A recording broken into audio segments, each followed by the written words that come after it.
Avec environ 20 millions d'habitants, Madagascar est la 5e île du monde, mais aussi l'un des pays les plus pauvres de l'Afrique subsaharienne. Plus de 60% de la population vit avec moins d'1 € par jour. La malnutrition touche la moitié des enfants de moins de 3 ans. L'agriculture est le principal pilier de l'économie. Près de 80% de la population active y travaille. Aujourd'hui, le secteur est en danger, menaçant la sécurité alimentaire de l'île. Déforestation sauvage, culture traditionnelle sur brûlis, faible productivité, insécurité foncière et augmentation du prix des engrais, toutes ces raisons ont contribué à la diminution du rendement des sols malgaches. Afin d'enrayer cet appauvrissement des terres, les autorités malgaches ont fait appel à des organismes internationaux pour développer une agriculture durable à partir des techniques de l'agroécologie et notamment le semis direct sur couverture végétale, le SCV. Au nord de l'île, près du lac d'Alaotra, Solofo a adopté le SCV sur ses terres en 2003. Le SCV dia fomba fambolena mivantana.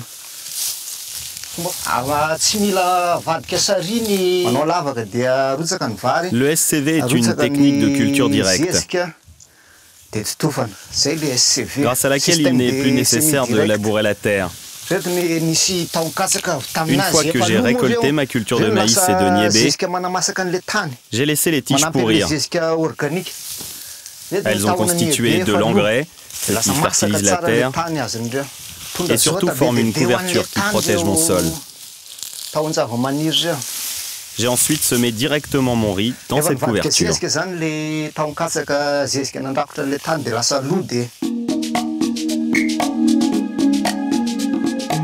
Lucien Segui est agronome au CIRAD, un des organismes français spécialisés en recherche agronomique.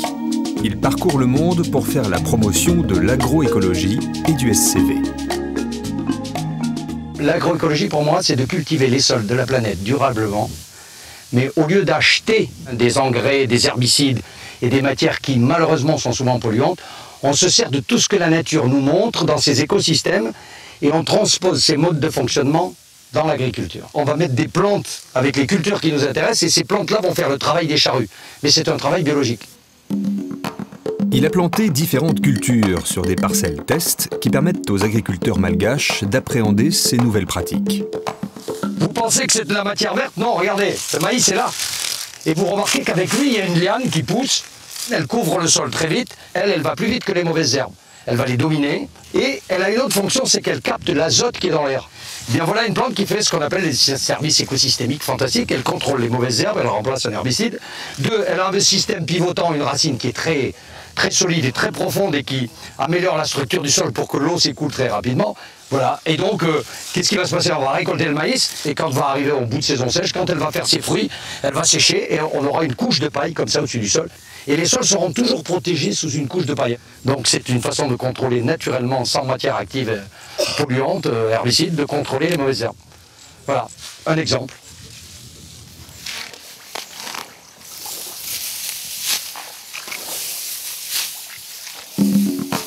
Solofo est agriculteur depuis 1992. À l'époque, il ne possédait qu'un demi-hectare sur versant et un demi-hectare de rizière. Aujourd'hui, il est propriétaire de 22 hectares de terres cultivables. Le premier bénéfice que j'ai constaté, c'est la protection du sol, puisque le SCV empêche l'érosion. Le deuxième bénéfice est économique, car ça donne un meilleur rendement, et ça s'améliore d'année en année. De plus, la qualité du riz est bien meilleure. Solofo a pu investir et développer son exploitation, construire une maison en dur et même acheter un motoculteur.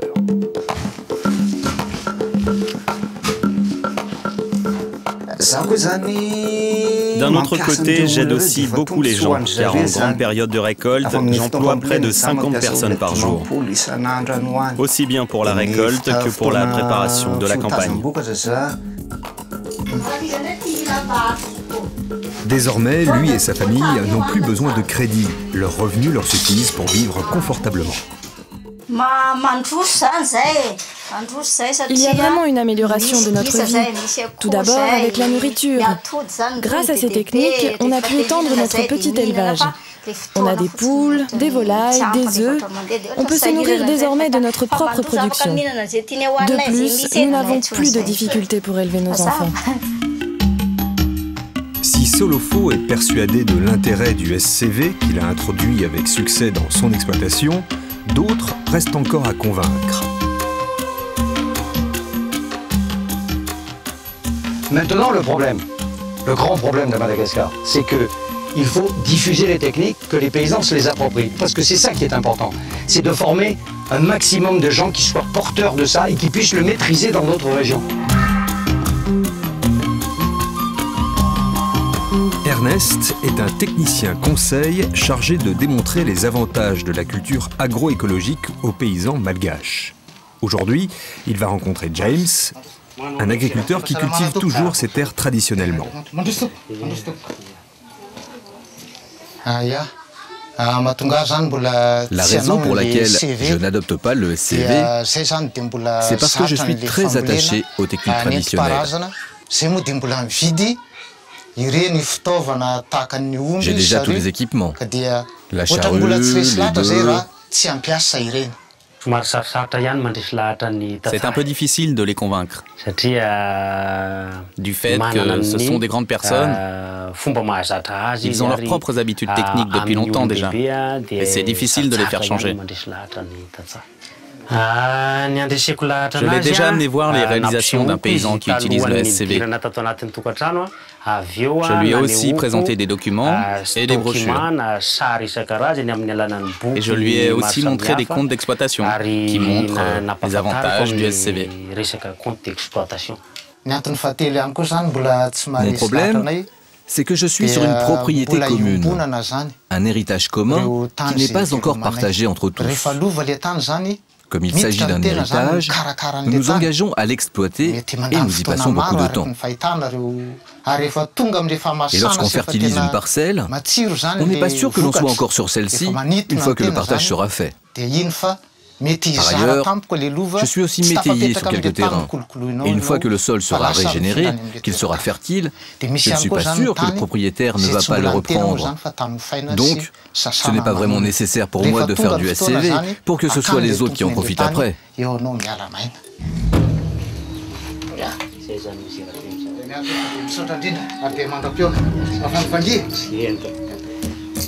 James est un exemple des nombreux paysans qui ne peuvent se permettre d'investir sur du long terme.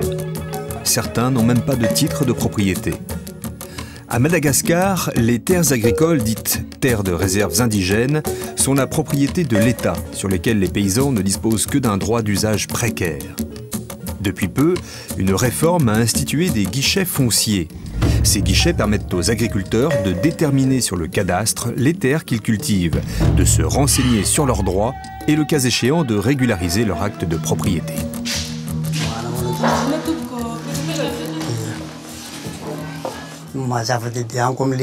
Lorsqu'on n'a pas de certificat foncier, il arrive souvent que d'autres gens essaient de s'immiscer sur vos terrains sans tenir compte des efforts que vous avez fournis. Une personne riche peut s'accaparer vos terres. Au moins, avec mon titre foncier, je suis tranquille chez moi.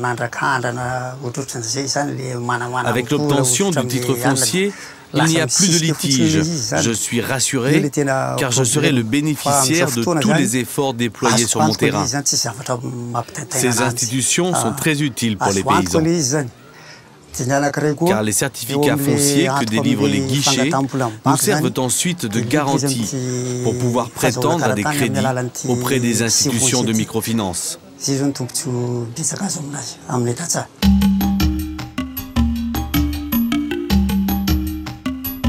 Le foncier n'est pas le seul souci des agriculteurs malgaches. Du fait de la déforestation, un autre problème vient s'ajouter au désordre: l'érosion des sols. Le gouvernement malgache a fait appel à différents organismes pour pallier la dégradation.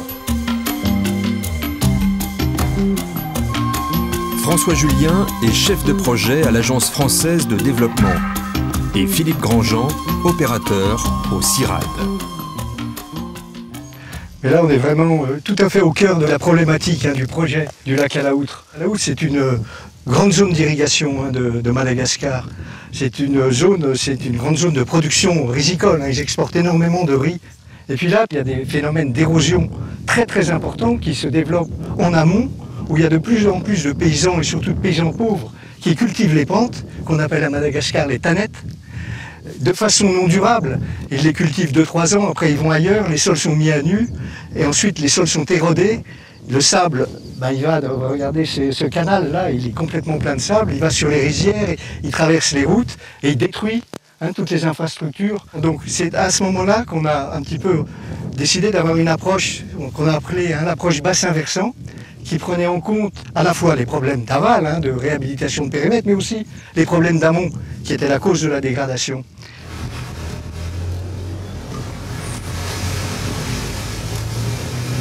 Les conditions climatiques sont très instables à Madagascar, où cyclones et sécheresses alternent régulièrement.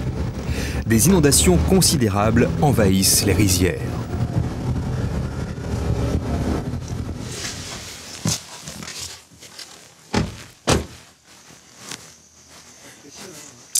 Je voulais te montrer l'évolution de la situation ici, dans cette vallée, depuis quelques années, avec l'augmentation très forte des sédiments qui sont transportés par la rivière. On voit bien que le moindre débordement maintenant aboutit à des dépôts sur les rizières.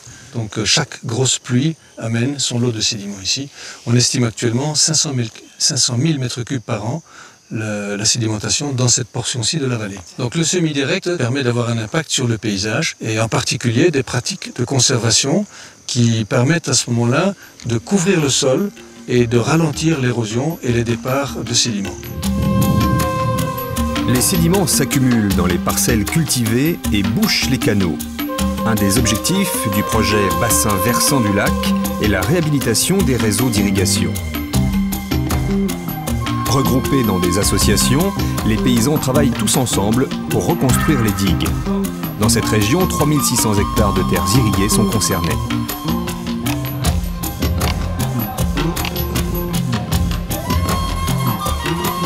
Cito est adjoint au directeur du projet bassin versant du lac.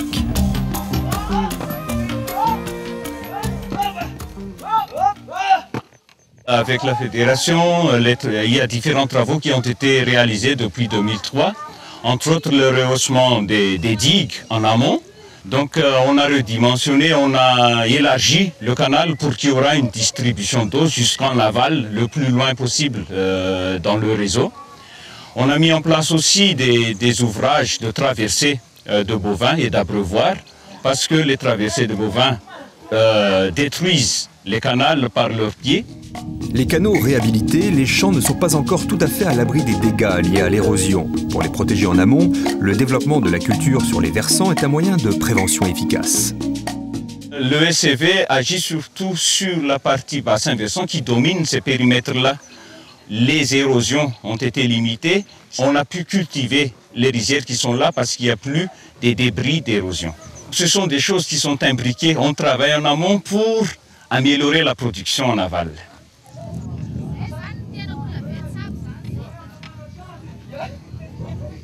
Et le gros avantage de l'agroécologie, c'est que sur ces zones pentues, il y a quand même beaucoup de populations qui habitent. Et ces populations ont besoin de manger. Cette politique d'aménagement de bassins versants qu'on met en œuvre, on n'aurait pas pu le faire si on n'avait pas eu ces techniques agroécologiques.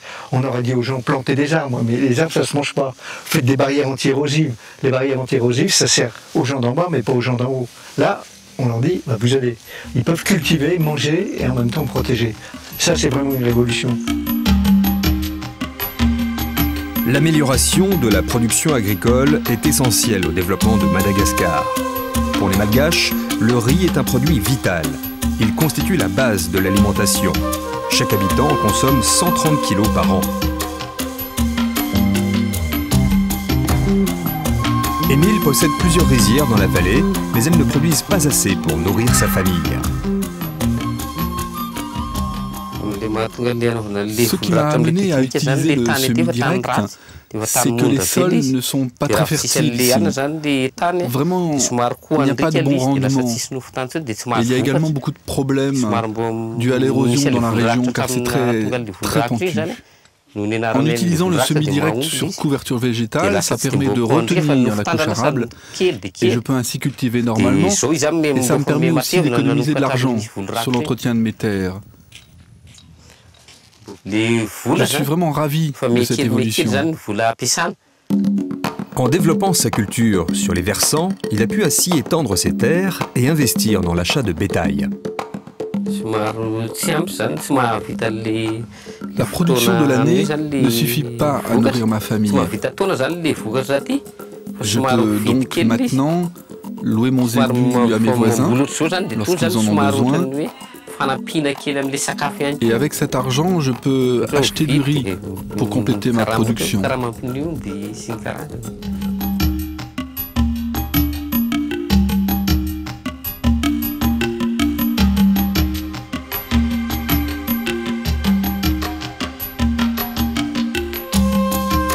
À Antsirabe, au sud de l'île, c'est un tout autre paysage. Une région plus vallonnée, au climat beaucoup plus frais. C'est une zone de culture vivrière où la population pratique une agriculture de subsistance. Ici, l'agroécologie permet également de développer l'élevage. Nicolas Erdkorn est chargé de mission à l'AFD pour la région.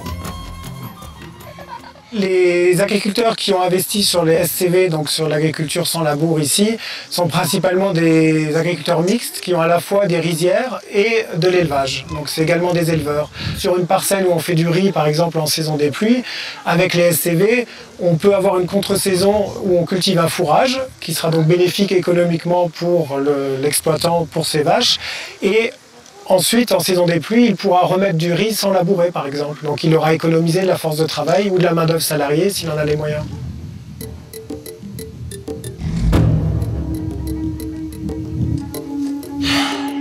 Raymond cultive ses terres en SCV depuis 2006. Cela lui permet de profiter des bénéfices de sa production agricole et de son élevage. Dans mon exploitation, l'élevage et la production agricole vont ensemble. Nos efforts sont concentrés à la fois sur l'élevage et sur l'agriculture pour l'alimentation des bêtes, car la plupart de mes cultures sur les versants me permettent de produire du fourrage. En utilisant les plantes de couverture comme fourrage, j'ai pu considérablement augmenter ma production laitière par rapport à avant. Plus on a de fourrage et plus on a de lait. Cette production laitière m'a permis de gagner de l'argent. Grâce à ces revenus dégagés en cultivant avec le SCV, j'ai pu également démarrer un élevage de porcs.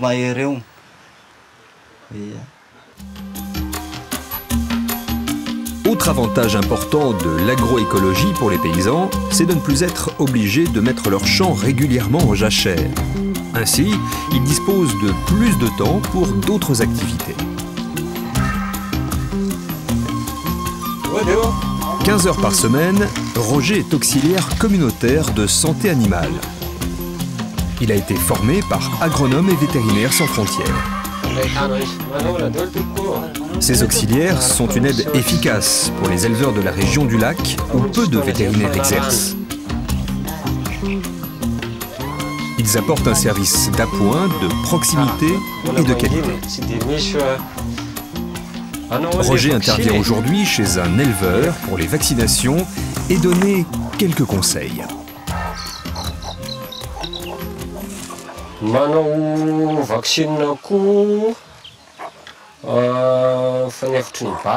Je suis venu pour vacciner les volailles contre la peste aviaire et la grippe aviaire.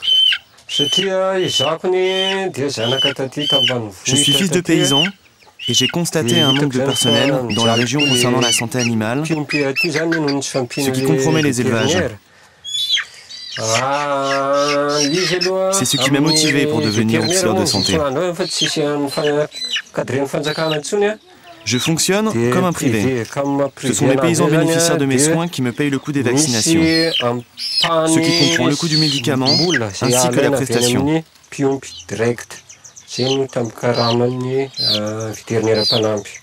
Si j'étais resté dans le système traditionnel de culture, je n'aurais pas eu le temps de me consacrer à cette nouvelle activité. C'est une réelle évolution pour moi.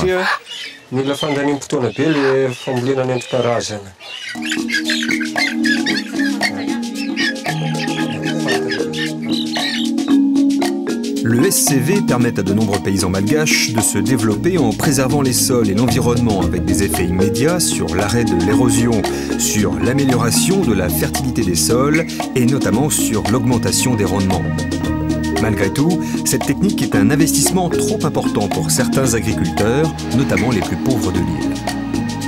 En effet, ce n'est qu'au bout de 3 ou 4 ans que se font sentir les bénéfices, un délai souvent difficile à assumer.